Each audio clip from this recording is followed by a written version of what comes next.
안녕하세요. 다타에듀 원장 최종인입니다. 2021년 3회에 치러졌던 전기산업기사 필기 CBT 문제풀이 시작하겠습니다. 먼저 이번 회차의 합격률이 17.1%입니다. 예전에 우리가 OMR 카드에 답안을 쓰고 종이에 시험을 치던 그때에 비해서 CBT로 치러지고 난 후에 합격률이 다소 낮습니다. 그 이유가 일단 CBT로 시험이 치러지면서 기출문제 출제 비중이 좀 더 낮은 것 같기도 하고요. 그리고 또한 그 설비 과목에서 KEC가 적용되다 보니까 이 부분에서 특별히 더 기출문제 비중이 낮다 보니까 이런 합격률 전체적으로 낮은 경향이 있는 것 같습니다. 당분간은 CBT 시험에 대한 연습이 좀 더 필요하고, 그다음에 KC에서의 그 기출 문제가 좀 더 모여지기까지는 이론 부분에서 좀 더 열심히 좀 뒷받침을 해줘야 문제 푸는데 수월할 것 같습니다. 이론 부분의 비중을 조금만 더 높여주셨으면 좋겠다고 말씀드리고요. 먼저 1과목 전기 자기약 시작하겠습니다. 1번입니다. 내압과 용량이 각각 200V, 볼트에 5 마이크로페라드 하나, 그 다음에 300V에 4 마이크로페라드 하나, 500V에 3 마이크로페라드입니다. 이러한 세 개의 콘덴서를 직렬 연결하고 양단에 직류 전압을 가하여 전압을 서서히 상승시키면 최초로 파괴되는 콘덴서는 어느 것이며, 이때 양단에 가해진 전압은 몇 볼트인가? 단 세 개의 콘덴서 재질이나 형태는 동일하고 단 C1이 얘가 C1입니다. 5 마이크로, C2가 4 마이크로, C3가 3 마이크로, C1, C2, C3를 했을 때 두 가지를 구해야 됩니다. 첫 번째, 먼저 파괴되는 콘덴서. 그 다음에 이때 양단에 가해진 전압을 묻습니다. 첫 번째, 먼저 파괴되는 콘덴서. 구하는 방법이 각각 다른데, 먼저 파괴되는 콘덴서는 어떻게 한다? C 곱하기 V를 해서 작은 것을 찾으시면 됩니다. 얘 얼마? 얘 곱하기 얼마? 200 곱하기 5. 단위를 무시하고 200 곱하기 5 하면 1000입니다. 300 곱하기 4 하면 1200이요. 500 곱하기 3 하면 1500입니다. 그래서 가장 먼저 파괴되는 콘덴서는 이거죠. 200V 5 마이크로페라드니까 C1 콘덴서. 그래서 먼저 파괴되는 콘덴서 찾는 방법은 이렇게 하면 됩니다. 그럼 이때 걸리는 전압은 어떻게 하느냐? 보세요. 전압을 구할 때는 V는 C분의 Q입니다. 무슨 말이냐? 전압과 정전 용량은 반비례한다는 거죠. 전압을 구하는데 반비례하니까 보세요. C1, C2, C3가 C1 대 C2 대 C3에 대한 V1 대 V2 대 V3가 C1에 걸린 전압 V1, C2에 걸린 전압 V2, C3에 걸린 전압 V3가 반비례한다는 거죠. 맞죠? 그러면 5, 4, 3, 5대 4대 3이 아니고 반비례하는 거 어떻게? 5분의 1대 4분의 1대 3분의 1 이렇게 된다는 겁니다. 그럼 얘가 5, 4, 3 이런 최소 공배수 있죠. 최소 공배수 가 5, 4, 3이니까 60으로 통분하면 60분의 12죠. 5분의 1은 60분의 12고 4분의 1은 60분의 15, 3분의 1은 60분의 20이 됩니다. 즉 결국 V1 대 V2 대 V3가 60을 다 빼니까요 12 대 15 대 20이 된다는 거죠. 그럼 총 어떻게 되느냐? 총 V1은 12, 15, 20이면 총 얼마요? 47이죠. 47분의 V1은 12가 걸린다. 12가 걸린다. 그리고 전체 전압. 네, 전체 전압. 전체 전압 곱하기 전체 47분의 12가 V1인데 V1의 내압이 얼마예요? 200V죠. V1은 최소 전압 200V까지 걸리는 거죠. 내압이 200이니까. 그럼 그 값이 200이다. 이 말입니다. 그럼 얼마? V는 12분의 V는 12분의 47. 예. 전체 전압은 12분의 47 곱하기 V1인 200을 하면은 그 값이 783V가 된다. 예. 전체 전압에서 47분의 12 한 것이 V1에 걸리는 200V가 되니까 이렇게 하면은 전체 인가할 수 있는 전압은 783V입니다. 따라서 답은 1번이에요. 먼저 파괴되는 콘덴서는 C1. 그 다음에 양단에 가해진 전체 전압은 783V. 계속해서 2번 문제 해볼게요. 진공 중에서 같은 전기랑 플러스 1쿨롱의 대전체 두 개가 약 몇 미터 떨어져 있을 때 각 대전차에 작용하는 청력이 미는 힘이죠. 1N인가. 우리가 Q1, Q2에 의한 힘 얼마요? 4파이 엡실론 R 자성분의 Q1, Q2인데 먼저 진공 중이라고 했기 때문에 엡실론 제로가 됩니다. 그러면 4파 엡실론 제로분의 1은 얼마요? 9 곱하기 10의 9승이죠. 곱하기 R의 자성분의 Q1, Q2인데 Q1, Q2 같은 전경 1쿨롱이라 했으니까 Q1도 1, Q2도 1입니다. 1이요. 그 값이 청력이 1이 됩니다. 1. 따라서 R제곱이 넘어가니까 얼마? 9 곱하기 10의 9승이 되고 R은 루트에 9 곱하기 10의 9승. 예. 계산기로 두드려 보시면 9.5 10의 4승 메타가 됩니다. 이번에는 1번이 되고요. 계속해서 3번입니다. 진공중의 도체계에서 임의의 도체를 일정 전위의 도체로 완전 포위하면 내외 공간의 전개를 완전 차단시킬 수 있는데 이것을 무엇이라고 하는가? 차단시킬 수 있다. 차폐죠, 차폐. 그래서 3번에서 여기 묻는 개념이 이거죠. 전개에서 차폐하면 어떤 것이 생각하는가? 뭘로 차폐한다? 정전 차폐. 전개에서 이렇게 차폐하는 것은 정전 차폐가 되고요. 자기에서 차폐를 한다. 뭐요? 자기에서 차폐한다? 자기 차폐가 있죠. 자기 차폐. 지금 문제 3번 문제에서는 진공중의 도체계 일정 전개라는 것을 알 수가 있고 그래서 답은 정전 차폐가 됩니다. 4번 문제 볼게요. 자유공간에서의 고유 임피던스입니다. 고유 임피던스 Z는 어떻게? 엡실론 분의 뮤인데 자유공간 진공이면 엡실론 제로 뮤 제로가 되고요.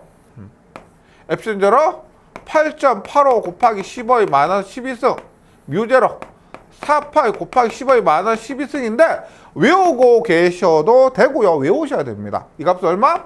377이다. 외우는 겁니다. 고유 임피던스는 377. 계속해서 5번 문제입니다. 변이 전류에 의해서 전자파가 발생되었을 때 전자파의 위상은 변이 전류와 전자파의 관계입니다. 여기서는 조건이 보세요. 만약에 전개가 있습니다. 전자파를 만드는 전개가 EM sin 오메가 t라고 가정을 합니다. 이런 정연파 전개가 있다고 했을 때 변이 전류 어떻게 해야 돼요? 변이 전류 밀도 ID는 라운드 T분의 라운드 D 엡실론 라운드 T분의 라운드 E죠. 그러면 엡실론의 라운드 t분의 라운드 e가 어떻게? em 오메가 t가 됩니다. 얘를 하면 뭐 미분하면은 일단 크기는 그렇게 중요하지 않죠. 오메가 앞으로 나오고 엡실론 오메가 em에 사인 오메가 t를 미분하면은 코사인 오메가 t가 되고요. 이 값은 뭐 크기를 무시했을 때 사인 오메가 t 플러스 90도가 되죠. 그래서 이 관계를 보면 이 관계에서 돼요? 전자파를 만드는 전개는 사인 오메가 t, 변이 전류 밀도는 사인 오메가 t 플러스 90. 그럼 뭐요? ID가 E보다 90도 앞서게 되죠. 그럼 반대로 뭐다? 전자파 받는 전개는 ID보다 90도 늦다. 이런 관계를 보면 5번의 답이 1번입니다. 전자파의 위상은 변이 전류 ID보다 90도가 늦다. 이렇게 되는 거죠. 그래서 5번에는 1번이고요. 네, 계속해서 6번 문제로 가보겠습니다. 6번. 두 조연체가 접했을 때 탄젠트 세타 태분의 탄젠트 세타분의 엡실론 2분의 엡실론은 완전 경계 조건이죠. 완전 경계 조건에서 세타가 세타 원이 0도입니다. 경계 조건에서 이렇게 경계 조건에서 세타 0도라면 이거죠. 이겁니다. 맞죠? 뭐요? 수직 입사. 수직으로 입사한다. 그러면은 전속 밀도 D가 연속이죠. 전속 밀도가 연속이다. 예. 그래서 표현으로 틀린 것은 1번 전속 밀도는 불변이다. 맞죠? 전속 밀도는 불변이다. 연속이니까 불변이다. 이거 전기력서 굴절하지 않는다. 수직으로 입사하면은 굴절하지 않는다. 다음에 전개는 불연속적으로 변한다. 전속 D가 연속이니까 E는 불연속이 되고요. 다만 전기력선은 유전율이 큰 쪽으로 모인다. 이것은 우리가 수직 입사하고 상관이 없고요. 6번에는 답이 4번입니다. 1번, 2번, 3번 모두 맞다. 7번 볼게요. 7번. 전전류 I아가 반지름 Am의 원주를 흐를 때 원주 내부 중심에서 Rm 떨어진 원주 내부의 점에 자개세기는입니다. 지금 이렇게 됐을 때 내부가 있고 외부가 있습니다. 내부는 2파이 A제곱분의 RI. 뭐 시험에서 이 공식을 유도하고 하기는 뭐 좀 벅찬 감이 있죠. 시험장에서 외워주시고요. 그래서 내부는 어떻게? 이렇게 보시면 됩니다. 내부는 이렇게 증가하고 반지름이 증가함에 따라서 이 그림상에서 반지름이 증가함에 따라서 증가하다가 외부는 2파이 R분의 I입니다. 앙페르의 조의 적분 법칙에 의해서 2파이 R분의 I 거리가 멀어질수록 자개는 작아지는 이런 그림이 됩니다. 그래서 7번에 내부라고 했기 때문에 2파이 A 자승분의 RI 외워주시고요. 8번 문제를 가볼게요. 8번 문제. 자주 나오죠, 이 문제도. 전하 Q1, Q2 간의 작용력이 F1일 때 이 근처에 전하 Q3를 놓을 경우 Q1과 Q2 사이의 전기력을 F2라 하면은 보세요. Q1이 이렇게 있습니다. 그리고 Q2가 이렇게 있어요. 이 사이에 뭐 극성이 같다면 청력, 미는 힘, 극성이 다르다면 당기는 힘, 인력이 작용할 겁니다. 이렇게 힘 F1이 작용하고 있는데 이 사이에 Q3를 놓았을 때 그때 힘, 작용하는 힘 F2는 변함이 있나 없나 이걸 묻는 겁니다. 그래서 보세요. 앞에서 우리 2번 문제에서도 했지만 작용하는 힘 F는 4파 엡실론 R 자승분의 Q1, Q2인데요. 지금 Q3를 놨을 때 이 공식에서 변하는 게 있냐 없냐. Q3를 놨다고 엡실론 유전율이 변하느냐? 아니고요.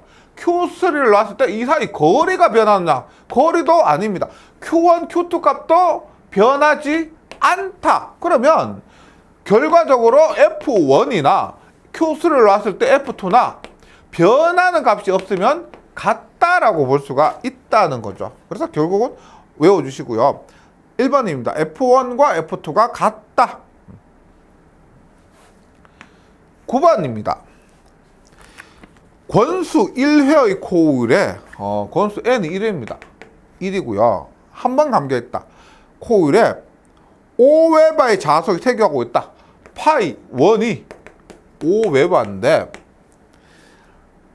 T가 시간이 10의 마이너스 1초 사이에 T가 타이니까 델타 T 시간의 변화가 10의 마이너스 1초 0.1초 사이에 5웨바의 자속이 0웨바로 변했답니다.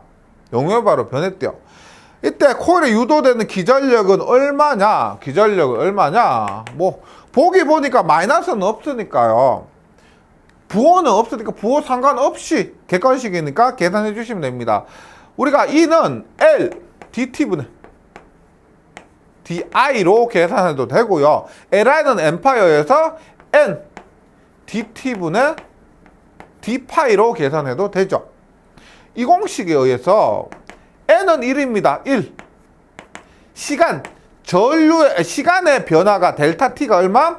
10의 마이너스 1이고 자속의 변화가 5에서 0으로 마이너스 5 줄었죠. 뭐 부호 무시하면은 0에서 5든 5에서 0이든 5만큼 바뀌었습니다. 그럼 얼마예요? 전압은 50V. 9번에는 50V의 기전력이 유기된다. 유도되는 기전력은 50V다. 10번입니다. 도체 단면적 5제곱미터인 곳을 3초 동안 30쿨롱의 전하가 통과했다면 이때 전류는 우리가 보세요. Q는 IT 따라서 I는 T분의 Q. 그럼 시간과 전기량만 대입하면 되죠. 3초 동안에 30 하니까 10A입니다. 이 문제에서 이 문제가 나왔다 하면 단면적 5제곱미터 있죠. 5제곱미터. 얘는 뭐다? 뭐야? 함정이에요, 함정. 괜히 신경 쓸 필요 없는데 문제에서 주어지니까 신경이 쓰이는 것이고요. 예. T는 I, Q는 IT. 이것만 그냥 대입하는 겁니다. 공부가 부족하면은 이런 함정에 휩쓸릴 수가 있습니다. 함정에 빠질 수가 있어요. Q는 IT예요, 그냥. 예. 답은 2번이고 11번. 그런것 같이 도체구 내부 공동의 중심에 점전화 Q쿨롱이 있을 때 이 도체구 외부로 발산되어 나오는 전기력선의 수는입니다. 우리가 전기력선 수 N, 그 다음에 전속선 수. 전기력선 수는 엡실론 분의 Q. 만약에 공기중이면 엡실론 제로분의 Q고요. 전속선 수는 Q개.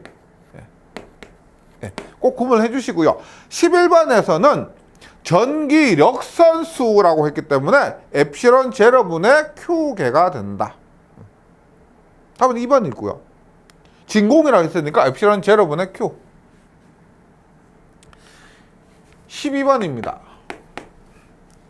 유전체 중에 전기의 색이 이 유전율 엡실론이라 하면 전기 변이 우리가 전기 변이, 유전체에서 전기 변이를 전속 밀도라고 보시면 됩니다. 지금 문제에서 단위가 주어지지 않았지만은 전기 변이의 단위도 쿨롱 퍼 제곱미터를 씁니다. 전속 밀도 단위도 쿨롱 퍼 제곱미터죠.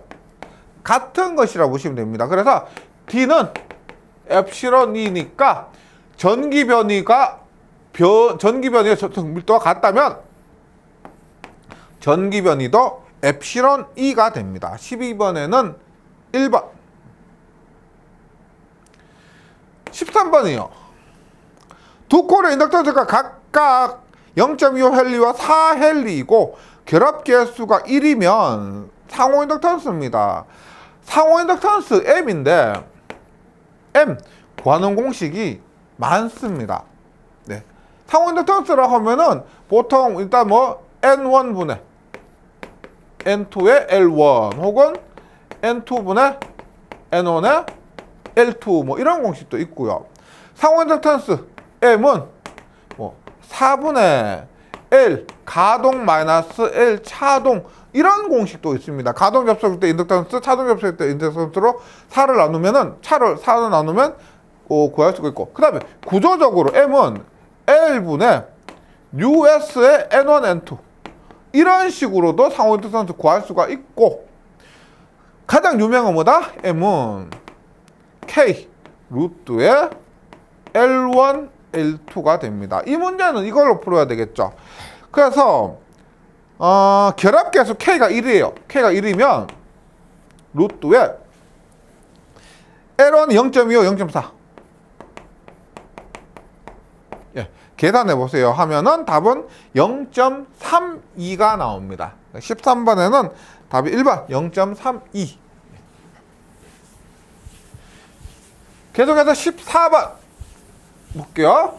14번.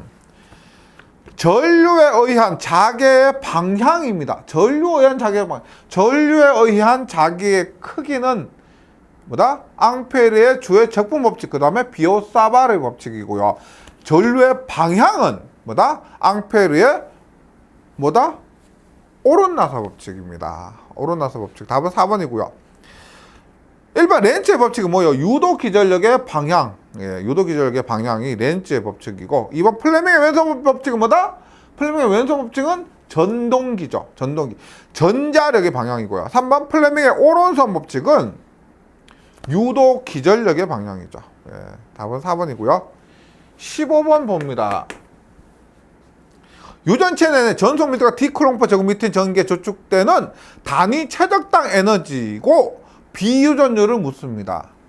우리가 에너지는 단위 최적당 에너지는 2분의 1의 엡실론 E의 제곱 2분의 1의 ED 2분의 1의 엡실론분의 D의 제곱이고 단위는 줄 퍼 세제곱미터가 됩니다. 예. 여기에서 지금 단위 최적당 에너지잖아요. 에너지니까 뭐 여기에서 이 세 가지 공식 중 하나인데 문제에서 주어진 게 뭐예요? D 지금 전속 밀도 D가 있고 비유전율 엡실론이 문제로 묻고 있으니까 어떤 것이다? D와 엡실론에 들어간 이 공식입니다. 그리고 또 하나 묻고 있는 것이 유전율이냐 비유전율이냐. 묻고 있는 것은 유전율이 아니고 비유전율 엡실론 S가 얼마냐 묻고 있습니다. 유전율, 비유전율 구분을 해주셔야 되고요. 따라서 W는 2분의 1에 엡실론이 아니고 엡실론은 엡실론 제로, 엡실론 S입니다. 분의 D의 제곱이면 엡실론 S 넘어가니까요. 이 엡실론 제로분의 D의 제곱. 여기에 이 엡실론 S의 제로에 W도 넘어오니까 W. 이 엡실론 제로 W분의 D의 제곱. 15번에는 답이 1번이 됩니다. 16번 볼게요. 16번. 표피 효과입니다. 표피 효과. 표피 효과. 표피 효과 하면은 침투 깊이 델타가 들어가죠. 델타. 델타는 루트에 파이 F 6K분의 1입니다. 그러니까 보세요. F와 뮤와 K가 크면 분모였으니까 델타가 침투 깊이가 작아지고, 침투 깊이가 작다는 것이 표피 효과. 침투를 깊이 못하니까요. 표피 효과가 크다라고 할 수 있습니다. 관계예요. 1번 표피 효과. 우리 표피 효과 전력공학에도 하지만 전류가 표피 쪽으로만 흐르고, 즉 바깥쪽에 전류 밀도가 높고요, 안쪽으로는 전류가 잘 흐를 수 없는 것. 그러니까 침투 깊이가 작을수록 표피 효과가 크다는 것을 의미합니다. 일반 도체의 교류가 흐르면 표면으로부터 중심으로 들어갈수록 전류 밀도가 작아진다. 전류가 잘 못 흐르니까. 맞고요. 고주파일수록, 주파수가 높을수록 도체 전도도 및 투자율이 클수록 심하다. 클수록 침투 깊이가 작아지니까 표피 효과가 크다. 심하다. 도체 내부는 전류의 전도에 거의 관여하지 않으므로, 내부는 전류가 잘 흐르지 못하므로 전기장애 증가하는 요인이 됩니다. 맞고, 4번은 도체 내 전류 또는 자석의 분포는 표면에서 깊이에 대해 지수함수적으로 증가한다. 표면에 대해서, 깊이에 대해서 어떻게 해요? 안쪽으로 들어갈수록 잘 흐르지 못한다는 겁니다. 그래서 자석의 분포는 표면에서의 깊이에 대해서 지수적으로 깊이가 깊으면 감소하는 것이죠. 따라서 옳지 않은 것은 4번입니다. 17번. 그리고 같이 균일한 자개의 세기 H 암페어턴퍼미터 내의 자극의 세기가 플러스 마이너스 M 웨바 길이 L미터인 막대 자석을 그 중심 주위에 회전할 수 있도록 놓는다. 이때 자석과 자개의 방향 이룬 각을 세타라면은 회전력 토크입니다. 토크는 막대 자석의 토크는 M H 사인 세타. 자기 쌍극자 모멘트, 자기의 세기에다가 사인 세타를 대입하고요. 자기 쌍극자 모멘트 M은 어떻게 해? M에 자극의 세기 곱하기 길이의 H. MH 사인 세타는 MLH 사인 세타. 여기서 M이 자극의 세기, L은 길이가 되죠. 따라 17번에는 답이 2번입니다. 2번.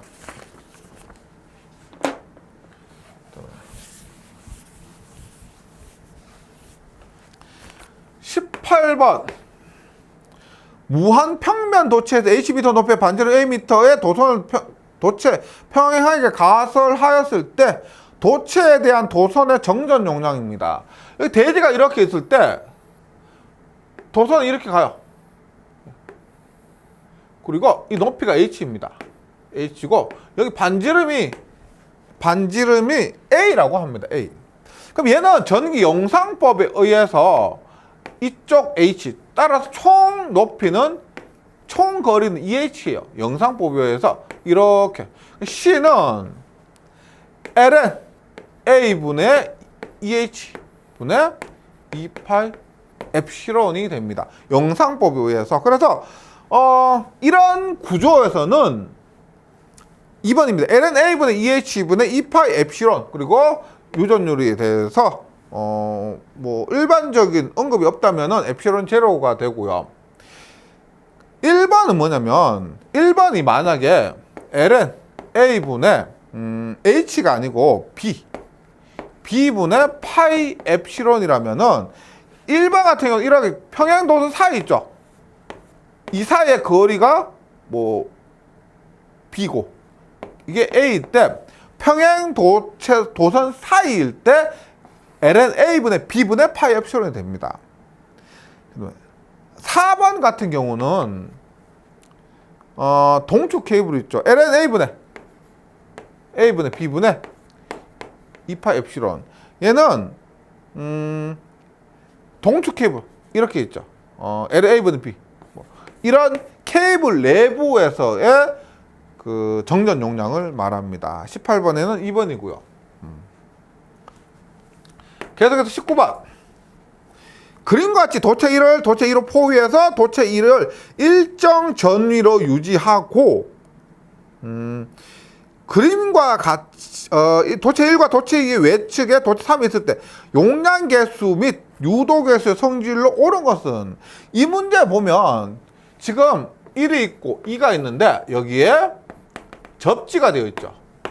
접지가 되어 있습니다. 그럼 2가 여기 3이 있으면 2가 접지가 되어 있으면 1과 3 사이에, 그래서 여기 나오는 뭐 Q, 1, 3 이런 것들이 0이라 보시면 됩니다. 접지가 되어 있기 때문에요. 그래서 1번에 뭐 Q, 2, 3 옳은 것은인데 Q, 2, 3과 Q, 1, 1이 여기에서는 1과 3 사이에는 상관이 전혀 없습니다. 1과 3 사이가 전혀 상관이 없다, 이렇게 이해하시면은 답 찾기가 쉬워요. 그 다음에 2번 Q13과 Q11은 1과 3은 0이라 그랬죠. 그렇게 보시면 되니까 1과 3 사이에는 Q11과는 상관이 없다. 3번 Q31, 3일도 마찬가지예요. 그렇게 무시하시면 되고, 4번 Q12는 Q-Q11이다. Q12는 -Q11이다. 그래서 여기서 3 들어가는 거 있죠. 접지가 되었을 때 이렇게 3이 들어가는 거 모두 배제하면은 답을 찾을 수가 있습니다. 너무 어렵게 생각하지 마시고요. 2가 완전히 막았기 때문에 1과 3 사이는 전혀 상관이 없다, 이렇게 이해해 주시고요. 20번입니다. 액체 유전체를 넣은 콘덴서 용량이 C가 30마이크로페럿이고 여기에 500V 전압을 갔을 때 누설 전류는 얼마냐? 묻고 있는 것이 전류입니다. 누설 전류고, 누설 전류는 저항분의 전압이죠. 전체 저항분의 전압입니다. 이렇게 했을 때 R, C는 로 엡실론이라는 관계가 있죠. 따라서 R은 C분의 로 엡실론이고요. 그래서 R 자리에 C분의 로 엡실론을 대입을 합니다. 네, 이렇게요.